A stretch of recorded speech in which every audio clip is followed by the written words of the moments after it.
रामनाथ नावाचा एक म्हातारा व्यापारी होता, जो आपल्या व्यावसायिक कौशल्यामध्ये छान पद्धतीने पैसा कमवत होता. त्याच्याशी कोणीही स्पर्धा करू शकत नव्हते. तो दूरच्या ठिकाणाहून स्वस्त दरात धान्य आणून शहरात विकायचा आणि त्यातून त्याला भरपूर नफा मिळत होता. त्याच्या यशाने तो खूप खुश होता. त्यामुळे व्यवसाय वाढवावा असा विचार त्याच्या मनात आला आणि त्याने शेजारच्या राज्यात जाऊन व्यवसाय करण्याचा विचारही केला. दुसऱ्या राज्यात जाण्याच्या मार्गाचा नकाशा दिसला, ज्यामध्ये वाटेत मोठे वाळवंट असल्याचे स्पष्ट होते. वृत्तानुसार त्या ठिकाणी अनेक दरोडेखोर आहेत, पण रामनाथने अनेक स्वप्ने पाहिली होती. दुसऱ्या राज्यात जाऊन पैसे कमवण्याची त्याची तीव्र इच्छा होती. त्याने आपल्या अनेक शेतकरी मित्रांसोबत जाण्याचा निर्णय घेतला. बैलगाड्या तयार करून त्यावर धान्य लादले जायचे. एवढा माल होता की जणू राजाची शाही गाडी असावी.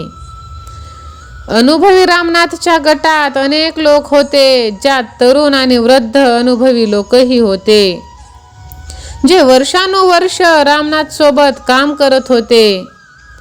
काही लोकांच्या म्हणण्यानुसार एखाद्या तरुणाने या गटाचे नेतृत्व केले असते तर बरे झाले असते, कारण हा वृद्ध रामनाथ हळूहळू जाईल आणि कोणास ठाऊक त्या वाळवंटात काय काय पाहावे लागेल.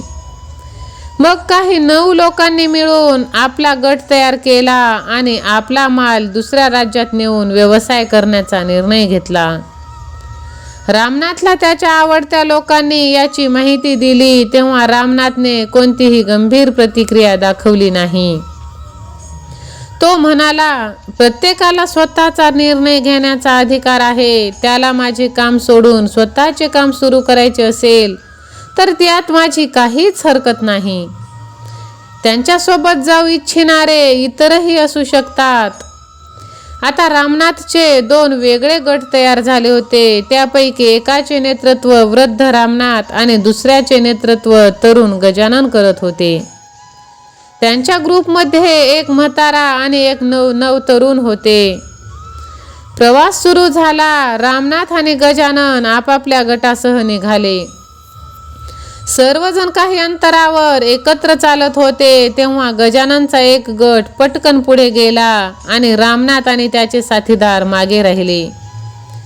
या संथ गतीने चालणाऱ्या रामनाथच्या गटातील तरुण अजिबात खुश नव्हते आणि ते वारंवार रामनाथला शिव्या देत होते की 9 लोकांच्या गटाने फार पूर्वीच शहराची हद्द ओलांडली असेल आणि काही वेळातच वाळवंटही पार करत असेल आणि या म्हाताऱ्यामुळे आपण सगळेच उपाशी मरणार आहोत. पण हळूहळू रामनाथचा ग्रुप शहराची हद्द ओलांडून वाळवंटाच्या जवळ पोहोचतो.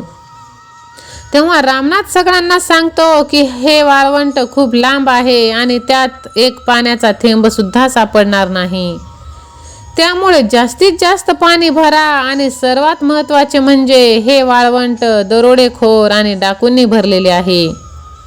त्यामुळे आपल्याला येथे न थांबताच प्रवास करावा लागेल. तसेच तुम्हाला सदैव सतर्क सुद्धा राहावे लागेल. ज्याने वाळवंटातून ते भरपूर पाणी साठवतात, त्या वाळवंटाच्या आधीही त्यांना अनेक पाण्याचे खड्डे दिसतात. तेव्हा त्यांच्यापैकी एकाने विचारले की या मार्गावर आधीच पाण्याचे इतके खड्डे आहेत, आम्हाला एक खड्डाही तयार करावा लागला नाही. मग रामनाथ त्याच्या मिशावर ताव देत म्हणतो, म्हणूनच मी त्या तरुण लोकांच्या गटाला पुढे जाऊ दिले आहे. हे सर्व त्या लोकांनी स्वतःसाठी तयार केले असावे, ज्याचा फायदा आपण सर्वजण घेत आहोत. हे ऐकून त्या दुसऱ्या गटातील सदस्य चिडतात आणि इतर लोक रामनाथच्या अनुभवाची प्रशंसा करू लागतात. रामनाथच्या सल्ल्यानुसार सर्वजण व्यवस्था करून आणि विश्रांती घेऊन पुढे सरकतात. पुढे जाताना रामनाथ सर्वांना इशारा देतो की आता आपण सर्वजण वाळवंटात प्रवेश करणार आहोत, जिथे ना पाणी, फळे खायला ना राहायला जागा आणि तेही खूप लांब प्रवास आहे. यासाठी आपल्याला बरेच दिवस लागू शकतात. प्रत्येक जण रामनाथशी सहमत आहे आणि त्याचे अनुकरण करतो. आता ते सर्व वाळवंटात दाखल झाले. कुठे खूप गरम होतं, जणू ते शेकोटी घेऊन चालत होते. पुढे चालत असताना त्यांना समोरून काही लोक येताना दिसली. ते सर्वजण रामनाथला नमस्कार करतात आणि त्याची प्रकृती विचारतात. त्यातला एक म्हणतो, तुम्ही सगळे व्यापारी वाटतात, लांबून आला आहात, तुमची सेवा करायची संधी दिली तर आम्ही सगळे तयार आहोत. त्याचे बोलणे ऐकून रामनाथ हात जोडून म्हणतो, आम्ही सर्व ठीक आहोत. इतका विचार केल्याबद्दल तुम्हा सर्वांचे अगदी मनापासून आभार. आणि सगळे पुढे सरकतात. ते पुढे जात असताना ग्रुपमधील काही तरुण पुन्हा रामनाथला शिव्या देऊ लागले की ते आम्हाला मदत करत आहेत, मग या वृद्ध रामनाथला काय अडचण होत आहे. काही अंतर चालून गेल्यावर समोरून पुन्हा काही लोक येताना दिसतात ज्यांचे कपडे ओले होते आणि ते रामनाथ आणि त्यांच्या साथीदारांना सांगतात की तुम्ही सगळे प्रवासी दिसता आणि वाळवंटातल्या या प्रवासातून थकला आहात. तुम्हाला हवे असल्यास आम्ही तुम्हाला जवळच्या जंगलात नेऊ शकतो, जिथे भरपूर पाणी आणि फळे खायला मिळतात. शिवाय सध्या मुसळधार पाऊस पडत आहे, त्यात आम्ही सगळे भिजलो. तुमची इच्छा असेल तर आम्ही तुमचे सर्व पाणी फेकून देऊ शकता तुम्ही आणि जंगलातील नवीन आणि शुद्ध पाण्याने तुम्ही पोट भरू शकता, पोटभर जेवू शकता आणि विश्रांती सुद्धा घेऊ शकता. पण रामनाथ त्यांच्या सोबत बोलत नाही आणि त्यांच्या साथीदारांना लवकर इथून निघून जाण्यास सांगतो. आता गटातील अनेक लोकांना रामनाथचा खूप राग यायला लागतो. ते त्याच्याजवळ येतात आणि आपला सर्व राग काढतात आणि त्यांना विचारतात की ती चांगली लोक होती, त्यांचे का ऐकत नाहीत आणि ते आम्हाला सगळ्यांवर तुम्ही का अत्याचार करत आहात. तेव्हा रामनाथ हसत हसत सांगतो की ते सगळे दरोडेखोर आहेत आणि ते आपल्याला लुटायला आले आहेत. आपले पाणी फेकून आपल्याला लाचार करून आपल्याला मारायला आलेले आहेत. तेव्हा तो तरुण रागाने दात चावत म्हणाला, शेठजी तुम्हाला असे का वाटते. तेव्हा रामनाथ म्हणतो की तुम्हीच बघा, या वाळवंटात किती उकाडा आहे. इथं आजूबाजूला कुठलंही जंगल असू शकतं का. इथली जमीन इतकी कोरडी आहे की लांबपर्यंत पाऊस पडत नाही. येथे पक्ष्याचे घरटे सुद्धा नाही. मग झाडं कशी वाढणार. आणि जरा वर तुम्ही बघा, दूर दूरपर्यंत पावसाचे ढग देखील दिसत नाही. हवेमध्ये पावसाचा गारवा नाही, ओल्या मातीचा सुगंध नाही. मग त्या लोकांच्या बोलण्यावर विश्वास कसा ठेवायचा. माझे ऐका, काहीही झाले तरी पाणी फेकू नका आणि कुठेही तुम्ही थांबू नका. काही वेळ पुढे गेल्यावर त्यांना वाटेत अनेक काही शव दिसतात आणि तुटलेल्या बैलगाड्या दिसतात.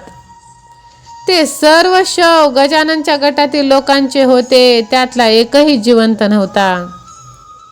त्यांची अवस्था पाहून सगळे रडू लागतात, कारण ते सगळे त्यांचे सोबती होते. तेव्हा रामनाथ म्हणतो की या लोकांनी तुमच्यासारख्या या लुटारूंना आपले साथीदार मानले असावे आणि त्याचा परिणाम आज त्यांना आपला जीव गमवावा लागला. रामनाथ सर्वांचे सांत्वन करतो आणि म्हणतो की आपण सर्वांनी लवकर येथून निघून जावे, कारण ते सर्व दरोडेखोर अजूनही आपल्या मागे लागले आहेत. आपण सगळे इथून सुखरूप बाहेर पडावेत हीच प्रार्थना. तर माझ्या प्रेमळ स्वामी भक्तांनो, या कथेतून आपण एवढेच बोध घेऊ शकतो की डोक्यावर केस नसताना अनुभवाची पोळी कामी येते. म्हणजेच वय पार करून आयुष्य जगल्यावरच अनुभव येतो.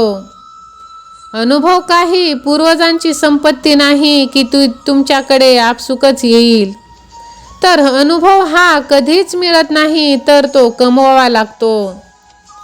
या कहाणीप्रमाणे या कथेतही तरुणांमध्ये खूप उत्साह होता, पण त्यांच्याकडे अनुभव नव्हता जी रामनाथकडे होता, ज्याच्या त्याने योग्य वेळी उपयोग करून सर्वांना संकटातून बाहेर काढले.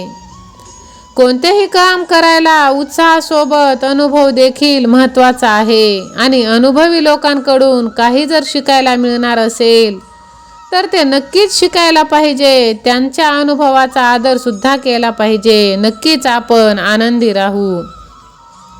माझ्या प्रेमळ स्वामी भक्तांनो, आजची कथा जर तुम्हाला आवडली असेल तर लगेच व्हिडिओला तुम्ही लाईक करा. व्हिडिओला लाईक करून स्वामी सेवा आणि मी ह्या भक्तिमय प्रेरणादायी चॅनलला तुम्ही सबस्क्राईब करा. बाजूची घंटी देखील दाबा. हा व्हिडिओ तुम्ही आपल्या आप्तजनांना, स्वामी सेवेकरांना शेअर देखील करा. श्री स्वामी समर्थ, जय जय स्वामी समर्थ असे कमेंट देखील करा. सतत माऊलींच्या नामस्मरणांमध्ये राहा. स्वामी भक्ती हीच एकमेव आपली शक्ती.